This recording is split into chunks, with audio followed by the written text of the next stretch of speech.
नमस्कार, आप देख रहे हैं सी न्यूज भारत। मैं हूं आपके साथ स्नेहा सिंह। वक्त हो गया है न्यूज बुलेटिन का। इस बुलेटिन में हम जानेंगे कि कहां सपा समेत भाजपा प्रत्याशियों ने किया नामांकन। इसी के साथ हम जानेंगे कि कहां लाखों की ठगी करने वाले को पुलिस ने किया गिरफ्तार। ऐसी तमाम खबरों पर विस्तार से करेंगे चर्चा। तो चलिए शुरू करते हैं खबरों का सिलसिला। विधानसभा चुनाव 2022 के तहत देवरिया जनपद के रामपुर कारखाना विधानसभा सीट से समाजवादी पार्टी के प्रत्याशी पूर्व विधायक कजाला लारी ने 3 सीटों में अपना नामांकन पत्र दाखिल किया है, जिसके बाद उन्होंने रामपुर कारखाना क्षेत्र के एक चौराहे पर जनसभा का आयोजन किया, जहां उन्होंने समाजवादी सरकार में किए गए कार्यों को गिनाया एवं अपने कार्यालय में किए गए कार्यों को लोगों तक पहुंचाया और 2022 में समाजवादी पार्टी की सरकार बनाने व रामपुर कारखाना विधानसभा सीट से सब समाजवादी पार्टी को जिताने के लिए लोगों से अपील की। रामपुर कारखाना से हमने नामांकन किया है। आज ये महुआनी चौराहे पे जनसभा आयोजित करके क्या संदेश देना चाहती है जनता में आप? क्योंकि ये चुनावी पहली जनसभा थी और हमेशा हम लोग ये करते आए कि नामांकन के बाद महुआनी चौराहे पे हम लोग की एक जनसभा होती है। हम लोगों को बताते हैं कि हम चुनाव में उतर रहे हैं और उनके विश्वास को जीतने की हम लोग पूरा प्रयास करते हैं और जनता हम पर विश्वास भी करती है।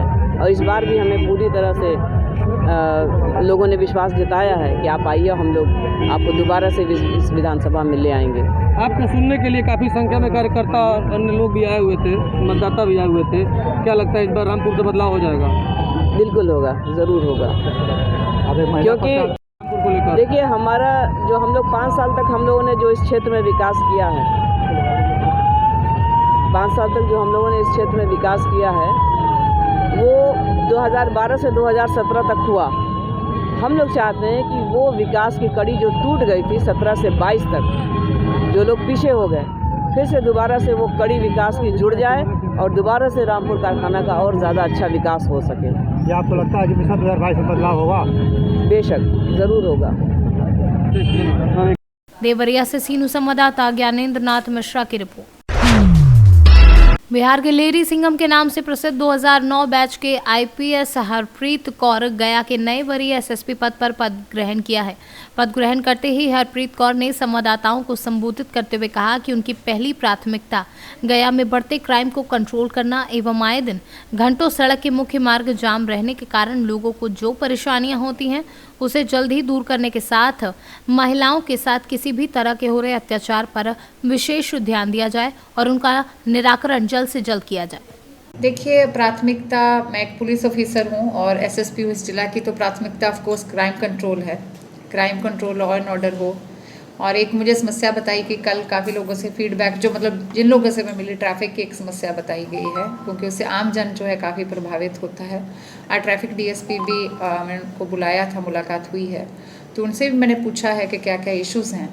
तो उस पर भी जो भी यहाँ पे चाहे सिविल साइड के लोग हों, जहाँ हम पुलिस प्रशासन है, तो मिलके प्लान चॉकआउट करने का कोशिश करेंगे, ताकि उस समस्या को, जहाँ वहाँ फोर्स का प्रेजेंस बढ़ाएंगे, ताकि जो जाम की समस्या है उससे निजात मिले।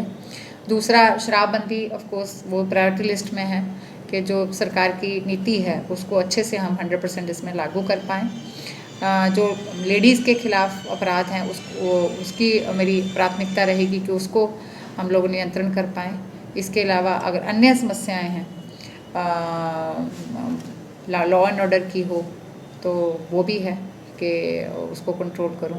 जहाँ और भी किसी भी तरीके, क्योंकि माफिया हों, जहाँ किसी भी तरीके की कोई जो समस्या है जिससे आम जनों को समस्या प्रॉब्लम होती है, कष्ट होता है, तो उसको नियंत्रण करना मेरी प्राथमिकता रहेगी। गया से सीनू संवाददाता अशोक शर्मा की रिपोर्ट। ललितपुर जिले के विकासखंड बार की ग्राम पंचायत चंदावली में नमामि गंगे हर घर जल योजना के तहत पाइपलाइन डाली जा रही है। ग्रामीणों ने जिलाधिकारी को ज्ञापन देते हुए अवगत कराया कि गांव में जो पेयजल हेतु पाइपलाइन डाली जा रही है वह जेसीबी से खोदी जा रही है, जिससे रास्ते में बिछे पत्थरों को बुरी तरह नष्ट कर दिया गया है, जिससे रास्ता पूरी तरह से खराब हो गया है और गड्ढे भी हो गए हैं, जिनमें पानी भरा रहता है, जिस कारण आए दिन गायें फंस रही हैं, जिससे लोगों को भी आवागमन में कठिनाइयों का सामना करना पड़ रहा है। ग्रामीणों ने मांग की है कि उक्त ठेकेदार के खिलाफ कार्यवाही की जाए। ललितपुर से सीनू संवाददाता जितेंद्र यादव की रिपोर्ट।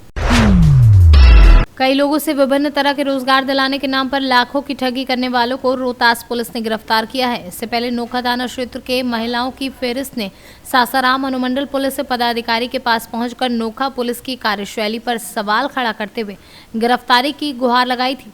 लेकिन पिछले दिन महिलाओं की ठगी करने वाले को गिरफ्तार को लेकर रोहतास एसपी आशीष भारती ने आश्वासन दिया था, जहां रोहतास एसपी तकनीक सहयोग से ठगी करने वाले आरोपी विक्रमादित्य को गिरफ्तार किया गया है। रोहतास पुलिस के द्वारा ग्राहक सेवा केंद्र दिलाने के नाम पर ठगी करने वाले अभियुक्त की गिरफ्तारी की गई है। नोखा थाना अंतर्गत बैंक ऑफ बड़ौदा ग्राहक सेवा केंद्र दिलाने के नाम पर विक्रमादित्य कुमार के द्वारा दीपू कुमार एवं अन्य कई लोगों से CSP दिलाने के नाम पर पैसा लिया गया था। इस क्रम में दीपू कुमार के द्वारा नोखा थाना में कांड दर्ज कराया गया था। इस मामले को काफ़ी गंभीरता से लिया गया क्योंकि कई शिकायतें मिल रही थी, जिसमें से एक व्यक्ति के अतिरिक्त कई अन्य व्यक्तियों से भी उसके द्वारा धोखाधड़ी किया गया था। इस मामले को प्राथमिकता पर लेते हुए जो अभियुक्त है विक्रमादित्य कुमार, उसकी गिरफ्तारी की गई है और उसके ऊपर जो तुरंत आरोप पत्र समर्पित करके स्पीड ट्रायल करा करके सजा दिलाया जाएगा। इस संबंध में नोखा थाना कांड संख्या 217-21 दर्ज किया गया था। इस मामले के उद्भेदन तथा गिरफ्तारी होने से इस प्रकार की घटना करने वाले अपराधियों पे लगाम लगेगा। रोहतास से सीनू संवाददाता पंकज कुमार की रिपोर्ट। उमरिया में 2014 में हुए बहुचर्चित कांग्रेस नेता अंतराज सिंह के हत्या मामले में कोर्ट ने फैसला सुना दिया है, जिसमें कोर्ट ने 4 आरोपियों को आजीवन कारावास की सजा सुनाई है और एक को बरी कर दिया है। मंदिर से घर जाते समय कांग्रेस नेता अंतराज सिंह की हत्या हुई थी।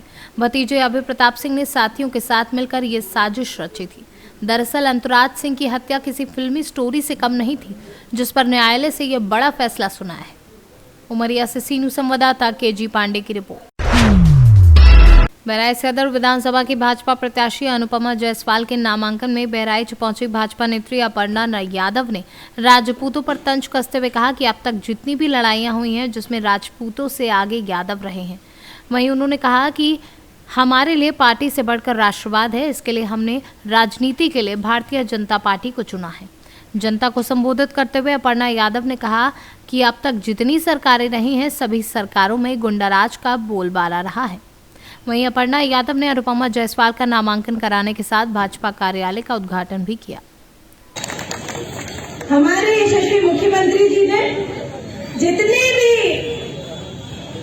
गुंडे थे, जितने भी बदमाश थे, जितने भी अराजक तत्व थे, सबके पोस्टर लगवाए कि नहीं लगवाए?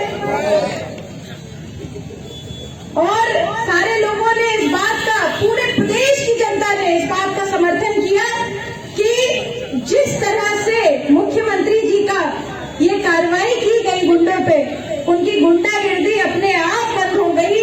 इन 5 सालों में सारे गुंडे जो हैं वो जेल में चले गए। उन्होंने कहा बेल नहीं लेनी है, योगी जी की सरकार में जेल ज्यादा बेहतर है, इसलिए जेल चले गए। बहराइच से सीनू संवाददाता अंकित श्रीवास्तव की रिपोर्ट।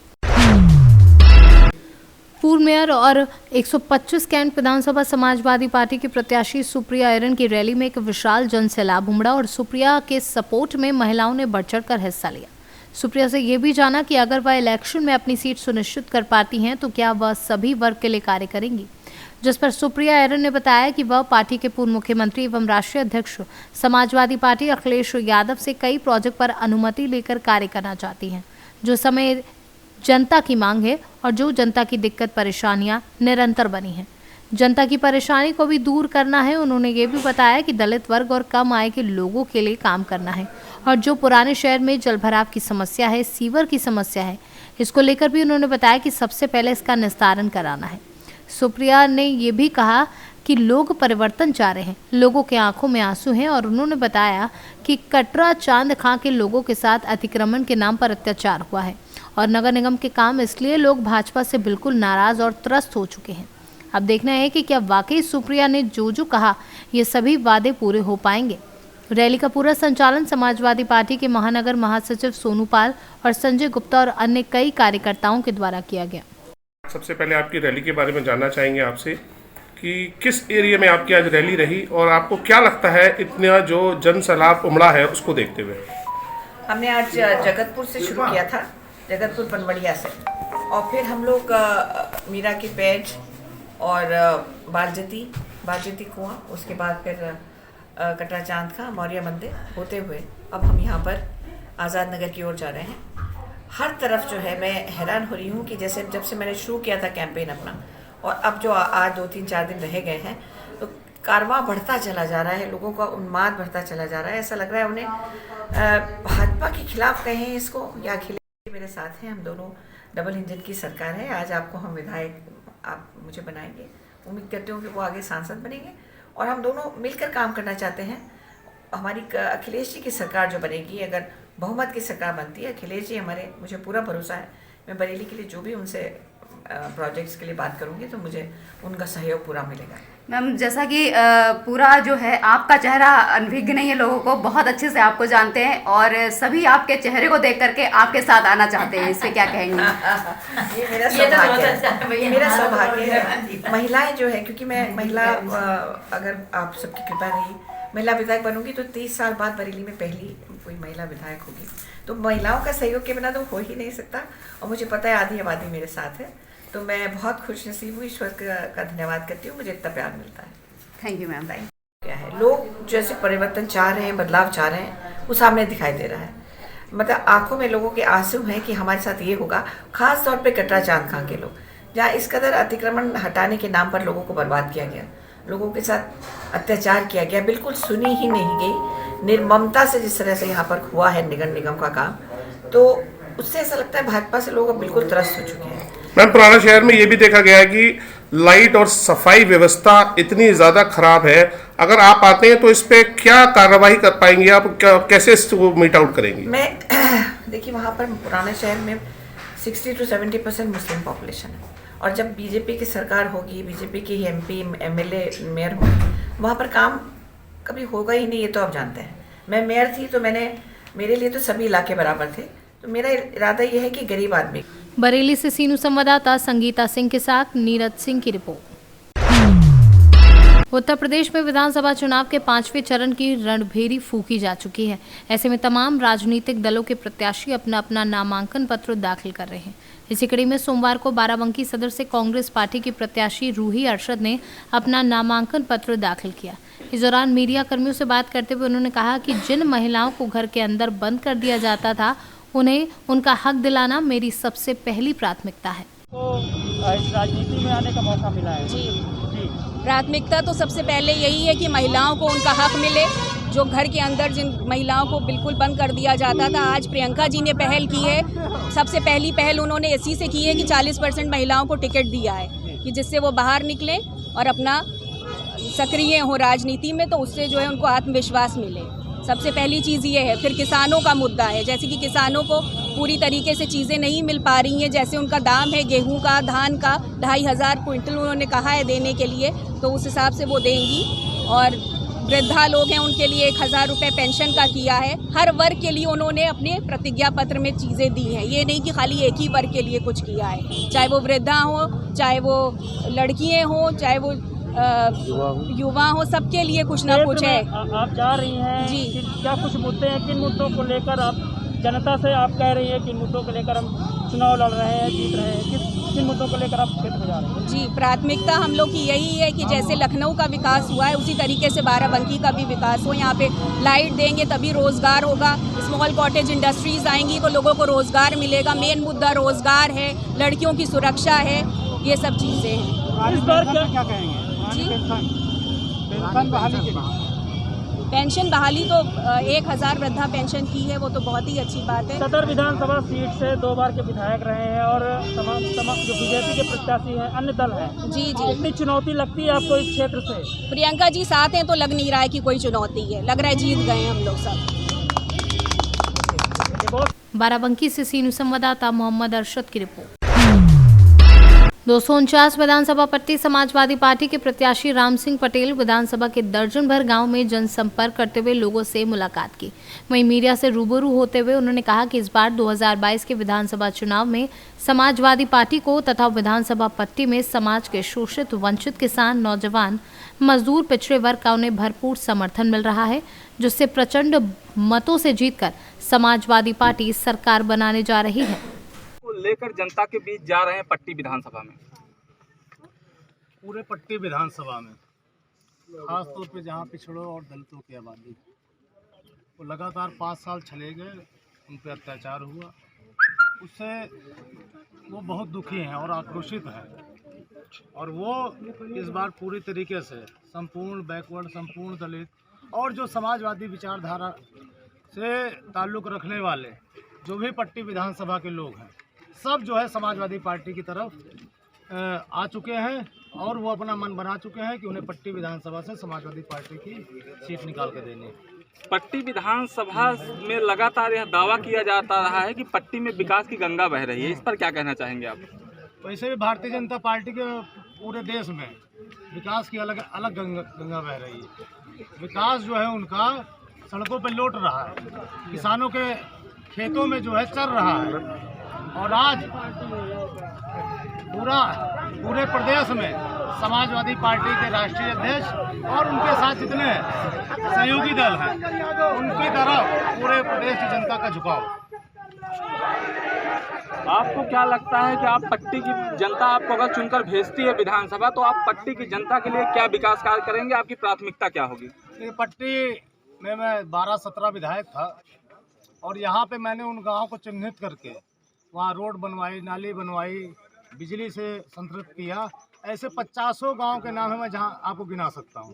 आने वाले समय में जो गांव छूट गए हैं, पिछली बार विकास से अछूते रह गए थे, इस बार उन गांव को प्राथमिकता पे रख के वहां विकास का कार्य करवाऊंगा। और साथ ही साथ मेरी इस प्राथमिकता के साथ मेरी एक प्राथमिकता और रहेगी। विगत 5 वर्ष में जितने फर्जी मुकदमे पट्टी विधानसभा के अंतर्गत हुए हैं, उन मुकदमों की पुनः जांच करवा के जो उसके खिलाफ दोषी लोग होंगे उनके खिलाफ कार्रवाई होगी। विपक्ष के द्वारा आप पर एक आरोप लगता रहा है कि आप जब 2012 से 17 तक यहाँ के विधायक रहे, उस समय आप क्षेत्र में कम रहे, ऐसा लगातार आप पे आरोप लगता रहा है, इस पर क्या कहना चाहेंगे आप?